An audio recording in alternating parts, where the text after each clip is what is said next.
अगर आप व्यापार, नौकरी या जीवन के किसी भी क्षेत्र में एक सफल इंसान हैं, तो आपको हर रोज किसी न किसी तरह की चिंता, तनाव और समस्याओं से जूझना पड़ता होगा। लेकिन हर वक्त चिंता में डूबे रहने से बेहतर है कि इस मुहावरे को याद करें, यह वक्त भी बीत जाएगा। नमस्कार दोस्तों, मैं Sudhakar Dubey, influencer, trainer, life coach, health consultant. आज मैं आपके बीच में एक ऐसे विषय के साथ आया हूं, एक ऐसे मुहावरे के साथ में आया हूं जिसको हम कह सकते हैं, यह वक्त भी बीत जाएगा। जब कभी आप किसी परेशानी या मुसीबत से घिरे हों, तो इस बात को जरूर याद रखें, समय स्थिर नहीं है।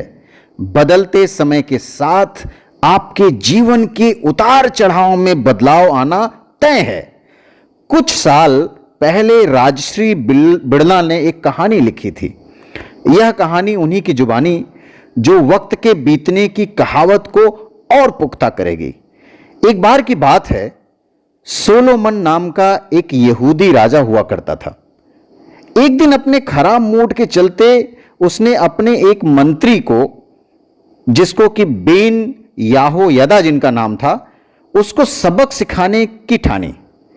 राजा ने उसे एक असंभव कार्य करने को कहा। उसने अपने मंत्री को एक ऐसी जादू की अंगूठी ढूंढने को कहा जिसमें अनोखे गुण हो। राजा ने यह भी बताया कि वे गुण क्या होने चाहिए।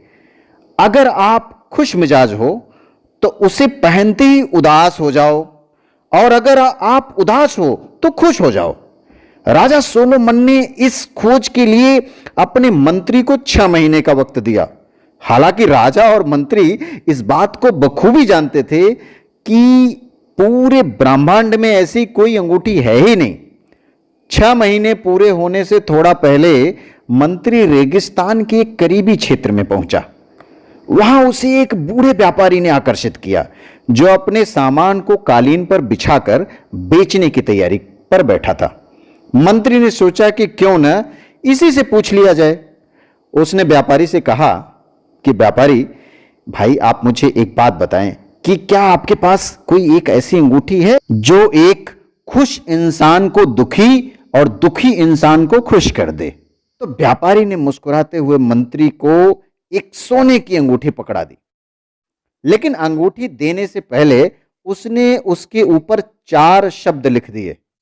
जब मंत्री ने अंगूठी के ऊपर लिखा हुआ शब्द पढ़ा तो बेहद खुश हो गया।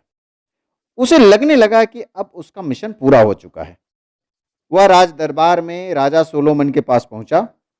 राजा और उसके बाकी मंत्री बेना मियां का उपहास उड़ाने लगे, क्योंकि उन्हें लगा कि बेना मियां अंगूठी नहीं ले आ पाया है। लेकिन बेना मियां मुस्कुराया और अंगूठी राजा के हाथों में रख दी। जैसे ही राजा ने अंगूठी पर लिखे 4 शब्दों को पढ़ा, वह खामोश हो गया। यह शब्द थे, यह समय भी बीत जाएगा। राजा को महसूस हुआ कि जीवन में हमेशा कुछ नहीं रहता, सब कुछ आता जाता रहता है। इन 4 शब्दों ने मुझे बहुत बड़ी ताकत दी है। बाद में मुझे पता चला कि इन्हीं शब्दों का इस्तेमाल अमेरिका के भूतपूर्व राष्ट्रपति अब्राहम लिंकन अपने भाषण में प्रयोग करते थे। आज अगर आप जीवन को सकारात्मक लेंस से देखेंगे तो आपको हमेशा सकारात्मकता का ही अक्स दिखेगा। इसलिए अपना नजरिया बदलने की कोशिश करें। दोस्तों, अगर आपको हमारी ये बात, हमारा ये वीडियो अच्छा लगा हो तो लाइक, शेयर और सब्सक्राइब जरूर करें, जिससे कि हम और भी अच्छे वीडियोज आपके बीच में लाते रहें। बहुत बहुत धन्यवाद।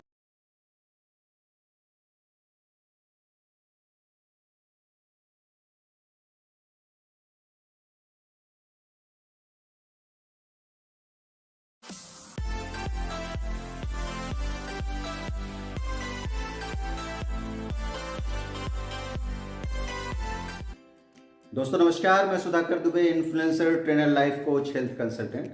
आज मैं आपके बीच में एक ऐसे विषय के साथ आया हूं जिसको हम समय के नाम से जानते हैं। और समय, आपको तो पता है कि हर दिन इंसान के खाते में जैसे ही दिन की शुरुआत होती है, वैसे ही 86,400 सेकंड ईश्वर हमारे खाते में डाल देता है। और वो हम पे छोड़ देता है कि हम 86,400 सेकंड को क्या करने वाले हैं, उसके साथ में हम क्या कुछ करने वाले हैं। क्या हम उसको कचरे के डिब्बे में डालने वाले हैं, या हम ऐसे सो के गुजारने वाले हैं, या हम कुछ ऐसा क्रिएटिव और बेहतरीन वर्क करने वाले हैं, या कुछ अपने हम ऐसे टारगेट्स पूरे करने वाले हैं जिससे हमारे ड्रीम्स फुलफिल हों या समाज के लिए कुछ और बेटरमेंट हो। वो सारा कुछ हमारे उस 86,400 सेकंड के अलॉटमेंट पे डिपेंड करता है। देखिए, बहुत ही इंपॉर्टेंट चीज़ है कि हम अपने समय को अलॉटेड कैसे करते हैं, अपने समय को कहाँ कहाँ पे डालते हैं।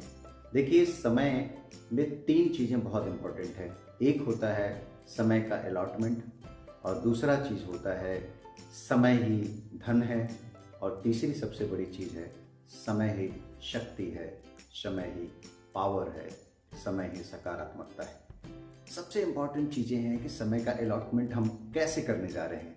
दिन की शुरुआत जैसे ही होती है, हमें ये देखना होता है कि जिस जगह, जिस तरफ हम समय को देने वाले हैं, वो कितना इम्पॉर्टेंट है और कितना अर्जेंट है। मेरा ये पर्सनल मानना है कि ज़्यादातर दिन भर में ऐसे काम होते हैं जिसकी की अर्जेंसी होती है। ऐसे हमें लगता है कि अर्जेंट है काम, तो करते क्या, हम ज़्यादा से ज़्यादा समय हम अर्जेंट वाले काम में दे देते हैं। लेकिन जीवन के कुछ ऐसे काम होते हैं जो कि इम्पॉर्टेंट होते हैं। इम्पॉर्टेंट बने वो काम ज़रूरी तो है लेकिन अर्जेंट नहीं है। अच्छा, कुछ काम ऐसे भी होते हैं जो ज़रूरी भी होते हैं और अर्जेंट भी होते हैं, लेकिन कुछ काम ऐसे भी होते हैं जो इम्पॉर्टेंट होते हैं। अभी तुरंत तो उसका कोई खास रोल नहीं होगा, लेकिन आने वाले समय में उसका बहुत बड़ा रोल होने वाला है। तो हमें ज़रूर इस बात का ध्यान रखना चाहिए कि हमारा जो समय जा रहा है, क्या वो इम्पॉर्टेंट चीज़ों में जा रहा है, इम्पॉर्टेंट कार्यों में जा रहा है, और इम्पॉर्टेंट कार्यों के साथ साथ क्या वो अर्जेंट भी है। लेकिन कुछ ऐसे काम भी हम करते हैं जो कि न तो इम्पॉर्टेंट है और न ही अर्जेंट है। जैसे हम किसी फ्रेंड्स के यहाँ गए, हमें लगता था कि हम 5-10 मिनट में हम बातचीत करके चले आएंगे, लेकिन हमने घंटों वहाँ पे समय दे दिया। वास्तव में वो काम ना तो इम्पॉर्टेंट था, न ही काम वो अर्जेंट था। लेकिन हुआ क्या कि हमने एक लंबा समय, जो 86,400 सेकंड थे, उसमें से एक लंबा समय हमने आज से जगह दे दिया जो कि न तो इम्पॉर्टेंट था न ही अर्जेंट था। कुछ ऐसे काम भी होते हैं जो कि अर्जेंट होते हैं पर इम्पॉर्टेंट नहीं होते, तो भी हमें देखना पड़ता है कि हम उसमें कितना समय दे रहे हैं।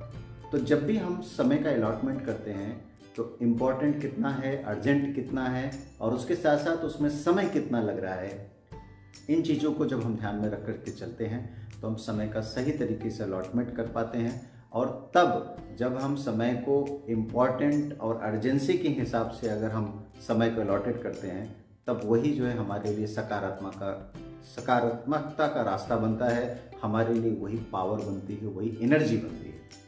और फिर समय ही धन का मतलब है कि सीधा सीधा पैसे से नहीं तौला जाए, इसको ऐसा समझना चाहिए कि समय जो है उसकी वैल्यू कितनी है। जैसे सपोज कोई इंसान ऐसी नौकरी करता है जिसमें 50,000 रुपये पर मंथ उसकी इनकम, तो अगर उसमें सबसे इम्पॉर्टेंट चीज़ है कि अगर हम उसको घंटे में डिवाइड करें तो उसकी घंटे की कुछ वैल्यू होगी।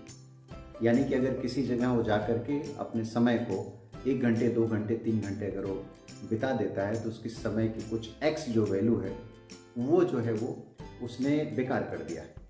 और समय की वैल्यू को जैसे जैसे हम बढ़ाते रहेंगे, यानी अपने घंटे आवर को हम जैसे बढ़ाते रहेंगे, उसकी वैल्यू को बढ़ाते रहेंगे, हमारी खुद की वैल्यू बढ़ती जाएगी। तो दोस्तों, हमें इस बात का ध्यान देना है कि समय को बहुत ही सीरियस तरीके से, बहुत ही अच्छे से, सिंसियरली उसको यूज करना है, उसको यूटिलाइज करना है, और हर दिन 86,400 सेकंड को बेटर से बेटर क्रिएटिविटी में और अच्छे कार्यों में लगाने की ज़रूरत है। तो दोस्तों नमस्कार, अगर आपको हमारा ये वीडियो अच्छा लगा हो तो लाइक, शेयर, सब्सक्राइब जरूर करें, जिससे कि हम आपके लिए और भी अच्छे वीडियोस लाते रहें। बहुत बहुत धन्यवाद।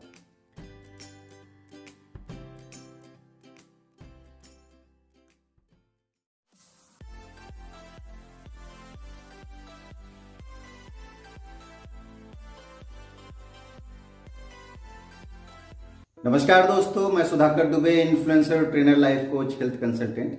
आज मैं आपके बीच में एक ऐसे विषय के साथ आया हूं जो हमें सोचने पर मजबूर कर देता है। 46 वर्षीय कन्नड़ अभिनेता जिन्होंने बहुत ही जबरदस्त परफॉर्मेंस दी, बहुत ही अच्छी फिल्में दी, वो जो है हार्ट अटैक से उनकी मृत्यु हो गई। उन्होंने सामाजिक कार्य किए, बहुत सारे ऐसे कार्य किए जो समाज के उत्थान के लिए था। कई ओल्ड एज होम चलाते थे, बच्चों के स्कूल्स चलाते थे। उसके साथ साथ कई बेटियों को उन्होंने निःशुल्क शिक्षा दी। उनका बहुत ही बड़ा योगदान समाज के विकास में, समाज के उत्थान में रहा है। उनकी जो मृत्यु हुई 46 वर्ष की अवस्था में हार्ट अटैक से हुई, थोड़ा ये सोचने पे मजबूर कर देता है कि हिंदुस्तान में अगर हम देखें, कुछ डेटा अगर हम उठा के देखें, तो पिछले 5 सालों में लगभग 56% हार्ट अटैक के केसेस बढ़े हैं। और उसमें सबसे बड़ी बात यह है कि जो यंगस्टर्स हैं, हार्ट अटैक से उनकी मृत्यु हुई है। सोचने की बात है कि भारत जो है वो योग का जगह है, योग का देश है। भारत जो है आयुर्वेद की जननी है, और भारत में जो है हार्ट अटैक के केसेस तेजी के साथ बढ़ रहे हैं। हमें वास्तव में सोचने की ज़रूरत है, और न केवल सोचने की ज़रूरत है बल्कि हमें लोगों के बीच में ये मैसेज देने की ज़रूरत है कि हार्ट अटैक के केसेस को जो है हमें कम करना है। अगर देखा जाए तो हार्ट अटैक के केसेस के बढ़ने के कारण क्या हो सकते हैं, अगर मोटा मोटा हम देखें तो हमारी लाइफस्टाइल, हमारी सकारात्मक या नकारात्मक सोच, उसके साथ साथ हमारे इमोशंस, हमारी जो भावनाएं हैं उस पर कंट्रोल, ये महत्वपूर्ण 3 कारण हो सकते हैं या हैं जो कि हार्ट अटैक के केसेस को बढ़ा रहे हैं।